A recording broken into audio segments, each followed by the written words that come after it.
Good day, everybody. My name is Todd Standing. I'm the man who takes people out in the field and has them either live interact with or eyewitness Sasquatch. Thank you for tuning into my Sasquatch Sunday video. So everybody knows, or people that know me and that are aware of me, understand that I do boots on the ground. I'm out in the field for months at a time in the year, doing this Sasquatch research. I love it. It's amazing. It's fantastic. It's something that I do that not too many other people do. I am in the backcountry with grizzly bears, mountain lions, packs of wolves, and most importantly, Sasquatch. Take people on an expedition, and I have a tremendous amount of field experience with tracking and ecology, understanding species, being able to decipher why a squirrel is chirping and that's a bird over there, not a Sasquatch. What is not tremendously known is I have a significant amount of anthropological and physiological experience just doing EMT work, studying physiological aspects of gorillas and human beings, anthropological history of human beings, specifically as it relates to gorillas. And I love anatomy. Jeff Meldrum is a professor of anatomy and anthropology. So what I'm trying to say is I love and embrace science. And I'm often comparing anatomy and ecological behavior and behavioral characteristics between gorillas and Sasquatch, and human beings and Sasquatch. And just there's no way I can do what I do and not have a lot of scientific help. I stand on the shoulders of great men and women, PhDs like John Betternagel and Jeff Meldrum specifically, that help science push this forward. So I'm going to talk about a video today. It's a Sasquatch walking the snow video, and I'm going to go through an analysis of it in great detail with substantiation from my videos, from the Patterson videos, from what other PhDs have been saying, and prove very conclusively whether this piece of video footage, which is quite impressive, it's clearly either a very good hoax of a Sasquatch or a Sasquatch walking. So I'm going to talk about things that, especially boots on the ground stuff, ecological things that PhDs won't discuss. Why would a Sasquatch be here? What conditions would it be moving in, that kind of substrate? These are things I know about species, animals, deer, elk, all the species that I deal with on a daily basis when I'm out in the wilderness. The behaviors of animals and what they would do and why they do things are so important. Why would an elk come down this way every day? Why does a mountain goat come out of the cliffs all the way down to this particular area very often? It's because there's water sources there, there's food sources there, there's safety in places that they go to and from. And the Sasquatch are going to live based on this knowledge and these traits to stay away from people, most assuredly, unless they completely want to be. I mean, we're talking about a species, the Sasquatch are undiscovered really by science. I know that there's literally millions of people out there at this point that have either seen them, know somebody who's seen them, or have had a hard look at the evidence and have come to the conclusion that the species is real. I am obviously on the side of the species is clearly, vividly, absolutely real. The evidence is dramatically overwhelming, and we're going to go use that evidence, that profound evidence that we have here and now, to substantiate, or in one way or the other, to substantiate whether this video is indeed authentic or not. So let's have some fun. Let's get into that right away. Here we go.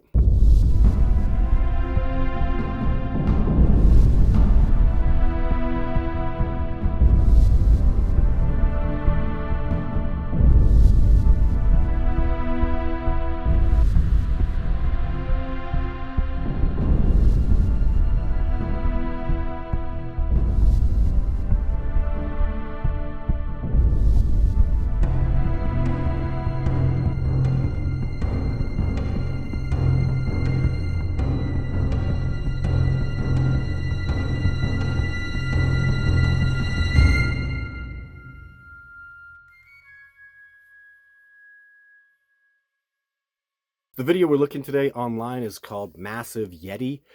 It's a Sasquatch-like being moving through the snow, and there's some points that I'd like to first bring to this that highlight my expertise. Initially, my first thoughts are I look at the area. So I'm told it's mountain bikers that have bike cameras and they're going down a smooth path, and that makes sense to me because the footage is very smooth. It looks like it's on a bike and it's moving at a pretty decent speed, so it doesn't look like someone walking. I don't see the bumps in it, so it's very steady and smooth like it would be on a bike. So I buy that. And what you need to look at here is, so the first thing that always goes through my head, like the Patterson footage, for example, why was she in that particular area and why is she moving in that direction, and why is she walking? So let's go through that. So this individual this is a logged area, so clearly logged.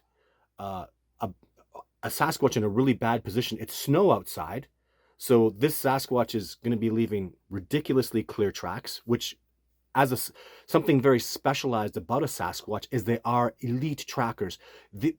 Likely the greatest trackers that have ever lived on the continent of North America. No animals follow tracks.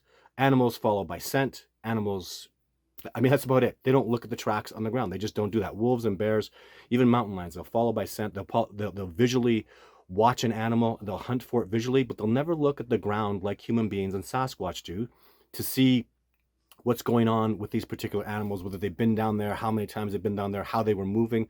So this Sasquatch is moving in a really, really bad spot. I rarely see them moving around in the wintertime. I believe that's because they have great, big, huge, soft-footed beings. They're not like ungulates, or even wolves have really soft, wide 4 legs to move around on that are really good at staying warm. A big, giant foot like that, like even twice the size of a barefoot, would get cold, would be very susceptible to cold damage. So I'm in my research and evidence, it's clear that the Sasquatch move very rarely and very cautiously in the wintertime. With nearly 2 decades of experience, it's very, very rare that I find trackways of any kind in the wintertime, even with my colleagues and I doing work. And there's multiple reasons for that.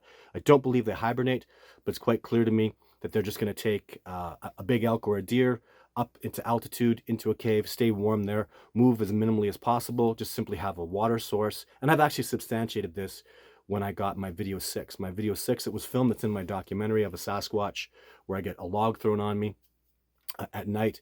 I was able to precipitate that footage based on them moving back and forth from a water source. So why this Sasquatch would be moving through a logged area in snow, and then having, so the way this Sasquatch is moving up and across, it looks like he would have crossed the road, or he'd been moving along the roadside, leaving a tremendously open trackway, which is very unlikely and strange behavior to me. Let's just say that. So now, why is he walking? Let's do that. So in the 2 pieces of most significant evidence of Sasquatch, in my opinion, are the Patterson footage and then my video 3 footage, where a Sasquatch is 9 feet plus tall, 800 plus pounds, moving faster than the fastest man in the world can move, and he's moving heavy and fluid, very, very fluid. When you watch the Patterson footage, she is big. I'm not sure about her height, in the 7-foot range. Let's approximate. She's moving very fluidly, very heavy, but also she's not running. So why isn't she running? And she's also moving away from a water source, back up through the terrain. And after having interviewed Bob Gimlin, what makes sense too is, so if she didn't have young with her, which is very likely, a time period before, not in too significant, like weeks before, that female was likely, her tracks were seen with young Sasquatch. So she could be possibly moving off and away as a decoy, or she could have been just moving that way because she was unable to traverse a particularly difficult section of terrain because she has a blown quad. Her IT band in the video, you can see at one point, this has been analyzed by surgeons, by anatomists, PhDs looking at this bulge. And it's so important to understand. So she has, I'm just going to go on a limb here because people are, she has a blown quadricep or a partial tear in the quad. And you can see this anatomically when she's moving in these particular frames very clearly. This has been substantiated by men who are actual quadricep surgeons who do this for a living. And what you need to understand, this is not a suit. This is a real being. The evidence is so substantial, I could just do a whole movie about how significant this video is. Jeff Meldrum's already proven it at this point, way beyond a reasonable doubt. But what you need to understand about this particular piece of frame is that bulge is happening anatomically correct. So when she puts pressure on it, it bulges. When the pressure alleviates, the bulge goes away. Exactly how an anatomically damaged IT band or quadricep would react. So she has an injured leg, period. So she's not running because she's injured. She's not traversing deep, crazy terrain, because she may not be able to do that. But she's still moving very heavy and very fluidly, even with a damaged quadriceps. And she's moving off and up the easiest way back into the terrain, back into the deep, dense woods where she would find her cover. So you have all that. And also the area's not been logged, like in my video 3 footage. It's completely wild, unlogged, and the tracks they also cast with that female just end the discussion. She's a proven actual Sasquatch. And with my video 3 footage, there's no way, there is no such thing as a 9-foot tall actor. That's a 9-foot tall Sasquatch in excess of 800 pounds conservatively, moving very fluidly, very heavy, and faster than the fastest man in the world can move. So I know the footage was only filmed at 480p. This footage that we're getting from this massive Yeti, I don't know what it is. And it doesn't really matter because this being is moving very oddly, moving softly, moving not fluidly, and moving at no special speed. The quality of it is too poor. The 1967 Patterson footage is significantly clearer. So even if this was real, it's not going to be any kind of, my goodness, in 1967 we had better footage. So, and then my final thing that I would like to say about this is the failure in this hoax, because it's not real. That being is moving poorly. That being is moving softly. That being is not in the right place, right time. It doesn't make any sense to be there. And the end result that will definitively substantiate that this is a hoax is, you can see in the footage, he's moving, his feet are out of alignment when he's walking. So human beings walk like this. The Sasquatch always walk in alignment. The Patterson footage is doing it. My video 3 Sasquatch is doing it. He's moving in alignment. And this guy is all over the place. He's actually spread out. He's poorly walking because he's wearing a costume. And he's poorly walking out of alignment, inappropriately for a Sasquatch, too odd for a Sasquatch. I mean, there's so many red flags about this footage. I don't even know where to start. There's multiple angles, I'm told. This is a different angle. So two people, so you can say maybe that's two people riding along with their bikes. They had their cameras rolling at the same time, pointed them in the right direction. That's all cool.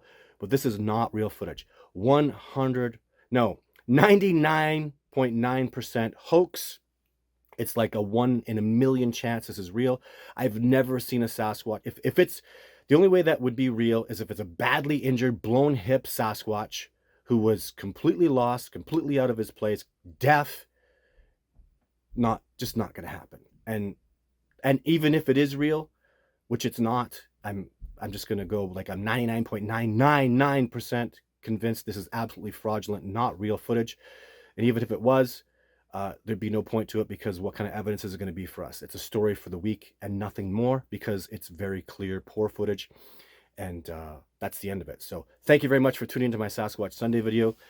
This was a review this week. Sometimes I will do Sasquatch reviews. I will not be doing a review next week. I will be boots on the ground out in the field with another PhD, an expert in anatomy. So going out into the field, having him live interact with the Sasquatch, it'll be significant and substantial. The results from that boots on the ground expedition this year in fall were very, very significant. I'll be very happy to report to you that we have a new PhD on board, a very famous man, an amazingly brave dude who I will reveal next week in my Sasquatch Sunday video, who is now a significant part of this discovery process. The more PhDs, the better this cooperation grows, the more advanced and closer we get to the discovery of this incredible being, commonly referred to as Bigfoot, preferably referred to as Sasquatch by myself. This is my Sasquatch Sunday video. I do Wednesdays live, and of course we have the Discovering Bigfoot podcast on Saturdays. So I'll be back next week. See you live Wednesday. Until then, take care. Bye for now.